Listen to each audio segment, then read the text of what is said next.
Hey guys, welcome back to the Hillsborough County Young Democrats YouTube channel. I am Quentin. And I'm Jason. And we are so excited to bring you another video today. We're doing the 2020 look ahead. Yep, looking ahead. Even though November is months and months away, the election will be here like no time. That year goes by real fast, let me tell you, from When I look back personal over this year, experience. it flew by, and so 2020 is going to fly Yeah, by. right. And so our goal is to go through the state house races and the state senate races and the some of the local elections to kind of keep our viewers and our people involved and keep them entertained. So how about we start? Let's go to District 57. Yeah, so House District 57 currently held by Republican Michael Beltran, who defeated Democrat Debbie Cott in the last election. He is challenged by former school board candidate Scott Hottenstein, who is a Navy veteran. Great guy, if I can put that little plug in, but he is running against Michael Beltran for House District 57. Now that's a tough lift. It's a very, very Republican district, but we wish Scott the best of luck. For sure. And speaking of Republican, I know he used to be a Republican. He did. Do you think voters will, A, remember, and two, will it make a difference that he's running as a Democrat now? I think the fact that he's a longtime teacher, I believe he's also just recently been awarded one of the best teachers in Hillsborough County. He's a long-term Navy vet. I believe he served for almost 19, 20 years in the Navy. And he is beloved in eastern Hillsborough in the Valrico area where he lives. And I think he's going to try to turn that enthusiasm from his students, from his local community, into hopefully a successful candidacy. So sure, I met him we will see. He has so much energy. He does. Lots of passion. passion. So he's good. He's a good guy. I like Scott very much. So that's let's how be realistic about that one. Do we think he's going to win? It's a tough shot. It's a tough shot. I would say it is unlikely that Scott can win that race, but anything can happen. And Michael Beltran is a very poor candidate. I'll add that he most famously tried he tried to deregulate hospitals in the wake of the all children scandal. Wow. And of course, if you look at his finance record, Mr. Beltran took a large amount of money from medical and other hospital lobbying firms, and money talks, as we all know. For sure. So House District 58, another challenging district, currently held by Republican Lawrence McClure, who, I have a lovely personal relationship with. There are several Democrats. I feel like you probably have a relationship with most of these people. I would say you probably have a story, some type of fun story for a majority of the people here. But he has no very serious Democratic challenger. There is Angel Morales, a USF student who, to my knowledge, no disrespect, is a pizza delivery driver. He is going to be running for House District 58 with the $8 that he has so far raised. Is this a legitimate candidate? It is not. I looked it up literally last night just to make sure the correct amount was correct, and he still has only However, raised $8. I will say that there are rumors for several candidates to potentially be entering that race. Okay. One or two who could be qualified candidates who might be able to. Do we want a name drop? I don't want to name drop quite yet. I don't want to put anybody out there, but there are the rumors are heating up. They are scintillating. Gotcha. So we shall see. Simmering. Yeah, they're simmering. So we'll see about House District 58. But that's a tough lift. I worked that seat last year, as we all know. And with Phil, do you think Phil will run again for that seat? I wish he would. I do dearly cycle. wish he would. He's just got too much going on in his own life this year. Unfortunately, he won't be running, but we'll see. We're hopeful to put a good Democrat into that seat. The next seat is House District 59. So right now it's currently by our friend Adam Hattersley. We've been around him multiple times. He's had so many and done so many good works in the legislation that he has now, and so he's moving on to kind of bigger and better things. Yeah, he is running for Florida's 15th congressional district against the awful Ross Spano, and we're hopeful that he can pull that out. But in his seat, we have two Democrats currently running against two Republicans. We have former 4 to 15 congressional candidate Andrew Werner, and we have a newcomer onto the scene, disabled advocate Mark Oliver. And that's going to be an interesting race. Andrew Werner just raised about $40,000. Mark Oliver has raised about $25,000. We may actually have a contentious Democratic primary on our hands. That's going to be an interesting rough race. Is that Andrew has definitely name recognition because it's his second go around. Exactly. Mark Oliver still. He's a I'm newcomer. Still trying to figure out who is Mark Oliver. I know he played football at USF. Yes, he did. He, I believe, owns a gymnastics stadium for people with disabilities. So he was a walk-on who earned a scholarship, played cornerback at USF, and runs an organization called Specialty Fit, which assists those with special needs and disabilities in learning life skills and developing their own physical fitness. He's done a pretty good job fundraising for a first-time candidate, and as I said, we may have a contentious primary in that seat. 24,000 as of now, and we still have a couple months to go. So. The Republican primary on that side, however, has been very interesting. We had a formidable entrant, which was Melissa Haskins, a Brandon area businesswoman who was rumored to be a big shot for that seat. And she has just recently withdrawn from the SOE site. It is clear that her candidacy has come to an end. And a new other entrant has entered, Danny Kushmer, former Republican candidate for Florida's 15th district. He'll be challenging businessman and lawyer Michael Owen, who has raised or loaned his campaign now a total of $70,000. Wow. So he is a big shot. Wow. That's going to be an interesting race. Going everybody out of the border right now. That is going to be a very interesting race in House District 59. And that does bring up a good point. When it comes to fundraising, how much of it is placed on the dollar value that you raise? Because we've seen many times where... I would say half of it is the money, but it's also who is giving you the money. Because I would say who gives you money, other people see those reports, and it's going to engender confidence in other investors. Like, oh, so-and-so gave this person a $500 or $1,000 check. So maybe I should as well. Maybe I should as well. I think that's a component of fundraising that a lot of people don't appropriately consider. True. That it's not just who you raise money, or not just what you raise, it's who you raise it from that also sends a message to the people on the outside looking in. And even related to that, I remember we did a YouTube video last year, I believe, with John Gottwin. He ran for a seat against Charlie Miranda, and the big issue he kept running into is that people they wanted to give money to him, but they didn't want their name publicly released because Charlie Miranda is a big shot. It works both ways. You don't want it to come back and hurt them. So yeah, absolutely. It's very, very tricky. It is tricky. Fundraising is the trickiest part of this industry for sure. But House District 59 is going to be an interesting race. That's going to be one to watch out for our viewers. Who do we think is going to win that race? Who's going to be the? I mean, it's a seat that's become bluer over the last couple of years. Obviously, culminating in Adam Hattersley's amazing win last cycle. I would say that Andrew Warner currently has the inside track, but anything is possible between now and November. So, I mean, it's going to let the best person win. Hopefully, we'll have a Democrat in that seat. Sure. We shall see. That's it.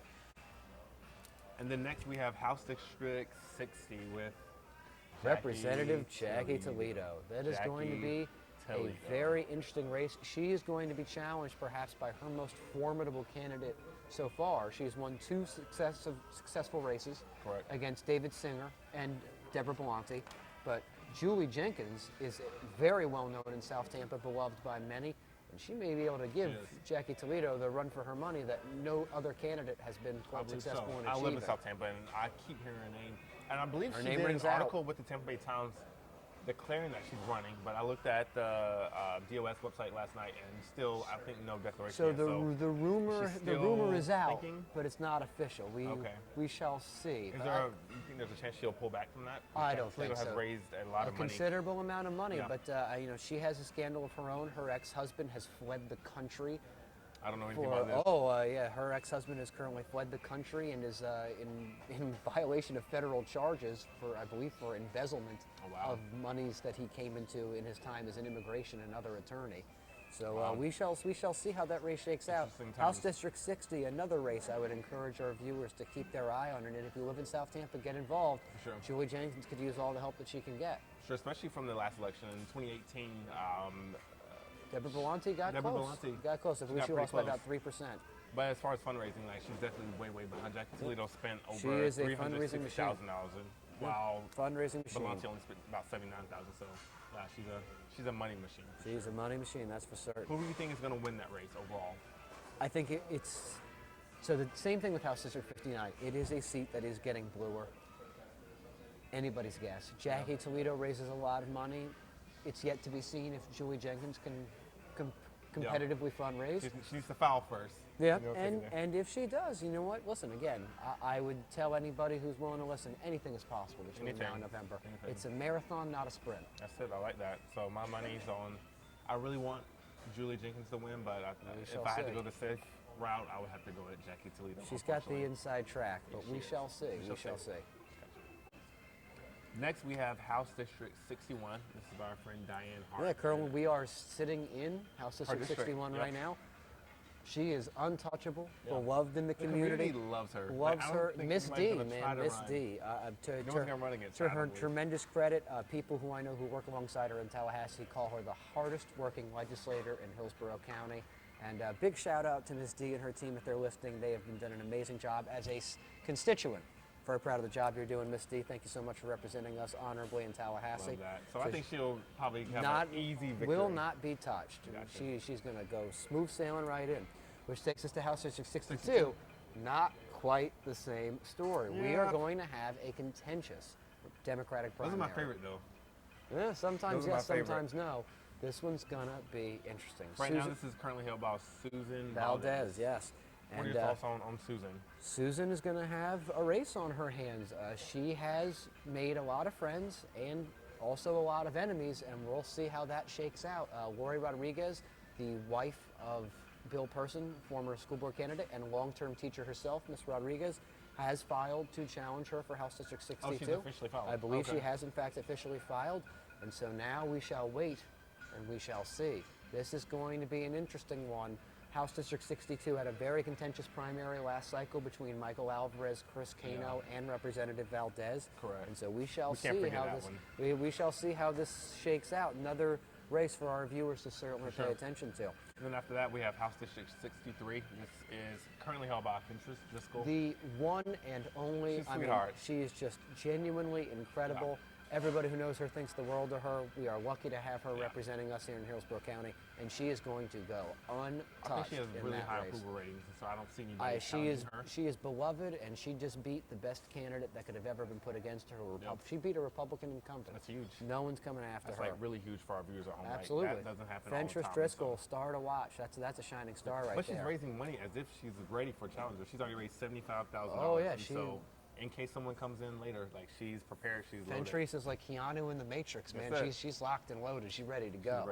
She's ready. So that takes us to House District 64. We're all the way headed out to Western Hillsborough. This is another race to watch. We have incumbent and just longtime commiserator of misery, Jamie Grant, who most famously helped take down Amendment 4 in our state legislature, is being challenged for the second straight time by Hillsborough County school teacher Jessica Harrington, who I might add, I believe was just recognized as one of the best teachers here in our county. Congrats to her. She has run a far more successful campaign this go-around than her last go-around. She has clearly learned and grown as a candidate. For our viewers at home, she ran for the same seat last cycle. She came in second place. She didn't win. She fought a valiant fight for a first-time candidate, and let me tell you, for our viewers out there who are considering running for office, you can lose and come back stronger. There's no shame in learning from your mistakes and finding ways to improve. And kudos to Jessica Harrington for running a much better campaign this go-round. She is raising significantly more money than her first go-round, and she may be able to make this an interesting race to watch. She's doing a really good job of making her voice be known, and also being out there. I feel like I see her all the time now. She's always sporting her memorabilia, so like you can't forget her. She is very, very active. She is out there, hitting the bricks, making sure she is known, getting her name out there, raising money. She is running a far more sound campaign operation than she was this last, 2 years ago. She still has a little ways to go. She's raised about $24,000. Jamie Grant, $74,000, but that's to be expected. Competitive, been in there competitive for where she is and who she's running against. But this is a district to watch for our viewers. If you live in Western Hillsborough and you are trying to be active, Jessica Harrington is your woman. That's it. You can go volunteer for her. All right, so those are our House District races. That's it. Okay, so next we have our next race. It is State Senate District number 2 with Darryl Roussan. That is a non-competitive race, ladies and gentlemen. Darryl Roussan was just endorsed by the Florida Educators Association just the other day. You can call this a wrap. You can call this a wrap. He was a House representative beforehand. He's had this current seat for a couple of years, and so he is the incumbent of incumbents, untouchable. He could do the MC Hammer dance because you can't touch this. Can't be touched at all. I just love his platform. I think he's like a really, really good guy. I want to meet him. So if you're listening, I can introduce you. He's a good man. Seems like a really good guy. State Senate 19, call it a wrap. Exactly. I know as of recently, about a month ago, he's filed a bill to reduce sentences for prisoners that have outdated crimes. And so it's really good that he's kind of tackling criminal justice. Absolutely. He's been a champion on that for some years now, to his tremendous credit. We're happy to have him in the party, and you can call that a lock. He's not going anywhere. Now I also know he used to be a Republican years and years ago. Years and years and years ago. Would that be an issue now? Would that perhaps if he had a quality Democratic opponent in the primary, as there had been rumors of? But I would say at this point we can go ahead and put those rumors to bed. Darryl Roussan will probably be sticking around. What's her name? What's the state senator? Arthenia Joyner. The rumors were out there, but I believe Do we know if she's like? I believe we can committed? put those to bed. Okay. I don't. She's also a little bit older too. I don't know if she wants to step back. I don't know if she wants to step back into it. She loves doing her thing with Vanguard attorneys. I'm just not sure if Roussan is beatable. So we will see how that shakes out in State Senate 19. Perfect. All right. State Senate District 21, also probably a wrap. Yep. I'm very It is. fond of school teacher Amanda Linton. I've gotten to know her a little bit, but she just is. She doesn't have name recognition. I She had doesn't to, have do name research on her, recognition. and I didn't know who she was. It is a tough district, Yeah. and Jim Boyd has raised $156,000. That's a heavy lift in a very tough Yep. R-leaning she's only district. raised $6,500, and so it's. Again, in an R-leaning district, that's real Yeah. tough, man. We wish her the best of luck, but Sure. that's going to be a heavy lift for If a you're in the red first-time district, you candidate in definitely have to come Maryland. out with like definitely harsher, more hard fundraising numbers than that. So again, it's still early; anything can happen. But That's going to be a I'm tough not too lift. confident in. Me in neither, Amanda Linton. unfortunately. So ultimately, looking at our state house races, we have a couple races where we have some competitive Democrats. We have House District 59, where we're going to have an interesting Democratic primary followed by a general. We'll have House District 62 with a very scintillating Democratic primary. And then we'll have House District 64 with an interesting race between Jessica Harrington and Jamie Grant. And those are three races I very highly encourage our voters to take a look at. Keep your eyes peeled for these state house races and these state senate races coming to you November 2020. Thank you guys so much for watching our video. Please like, comment, and subscribe below. If there's anything else you want to see from us, definitely let us know. Where can they find you? Hillsborough Young Dems. I got a little bit. Okay. Do you have Twitter yet? No Twitter. I feel like I'm not a tweeter. We need to get you on Twitter. Like you would be a Twitterer. Twitterer? Tweeter. A tweeter of things. Gotcha. But hey guys, follow us online at Y'all take care. hillsborough.youngdems.com, and we'll see you at the next video. Thank you.